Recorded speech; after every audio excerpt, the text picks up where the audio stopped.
Although we have a choice in becoming the people we strive to be, it is without a doubt that our childhoods shape us to a certain extent. How we choose to react to different situations and the way we express ourselves are behavioral patterns that are formed starting at a young age when we first begin to learn how to make sense of our immediate environment. Marriage and family counselors Dr. Milan and Kay Yurkovic discovered that everyone has a certain love style based on their upbringing. A love style is comprised of our tendencies and inclinations of how we respond to our romantic partners. By understanding how we love, we can learn how our love styles affect our relationships. Here are Dr. Milan and Kay Yurkovic's 5 love styles. 1. The pleaser. The pleaser often grows up in a home with an overly protective or angry and critical parent. As children, pleasers do everything they can to be good and be on their best behavior, so as to not provoke a negative response from their parent. Pleaser children don't receive comfort. Instead, they spend their time and energy giving comfort to their reactive parent. Pleasers are uncomfortable with conflict and deal with disagreements by often giving in or making up for them quickly. They usually have a hard time saying no, and because they want to minimize conflict, they may not be truthful and lie to avoid difficult confrontations. As pleaser children grow into adults, they learn to read the moods of others around them to make sure they can keep everyone happy. However, when pleasers feel stressed or believe that they are continuously letting someone down, they can have a breakdown and flee from relationships.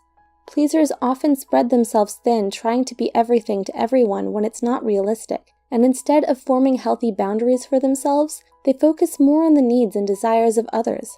In order for pleasers to cultivate stable relationships, they have to be honest about their own feelings, rather than trying to do what is expected of them. 2. The victim. The victim often grows up in a chaotic home. Victims learn to be compliant in order to survive by putting less attention on themselves so they can stay under the radar. To deal with their angry, violent parents, victim children learn at a very young age to hide and stay quiet. Because being fully present is painful for them, victim children often build an imaginary world in their heads to cope with the dangers they face on a daily basis. Victims have low self-esteem and usually struggle with anxiety and depression. They may end up marrying controllers who mirror the same behaviors as their parents. Victims learn to cope by being adaptable and going with the flow. They are so used to chaos and stressful situations that when they do experience calmness, it actually makes them feel uneasy because they anticipate the next blow-up. In order for victims to cultivate healthy, stable relationships, they have to learn self-love and stand up for themselves when a situation calls for it, instead of letting their partner walk all over them. 3. The controller. The controller usually grows up in a home where there wasn't a lot of protection, so they learn to toughen up and take care of themselves. They need to feel in control at all times to prevent the vulnerability they experienced in their childhood from being exposed in their adulthood. People with this love style believe that they're in control when they can avoid experiencing negative feelings of fear, humiliation, and helplessness.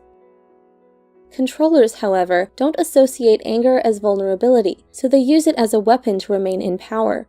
Controllers have rigid tendencies, but may also be sporadic and unpredictable. They don't like stepping out of their comfort zones because it makes them feel weak and unprotected. They prefer to solve problems on their own, and like getting things done in a certain manner. Otherwise, they get angry. In order for controllers to form stable, long-lasting relationships, they need to learn how to let go, trust others, and keep their anger at bay.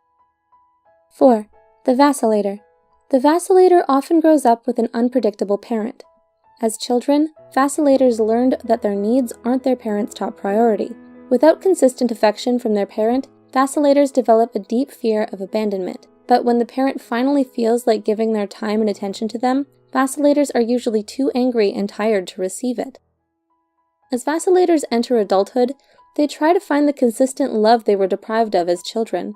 Vacillators have a tendency to idealize new relationships, but once they feel let down or disappointed, they grow dejected and doubtful. They often feel misunderstood and experience a lot of internal conflict and emotional stress within their relationships. They can be extremely sensitive and perceptive, which allows them to detect even the slightest change in others and know when people are pulling away.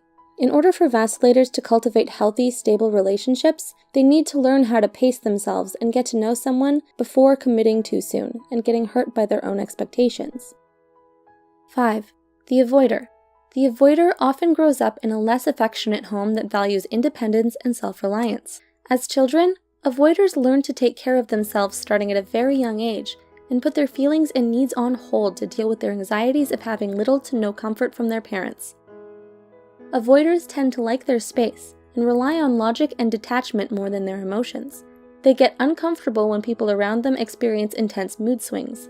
In order for avoiders to cultivate healthy, long-lasting relationships, they need to learn how to open up and express their emotions honestly. Which love style do you identify with? Please share your thoughts with us below. Also, we love to give special thanks to our sponsors, BetterHelp, an affordable online counseling platform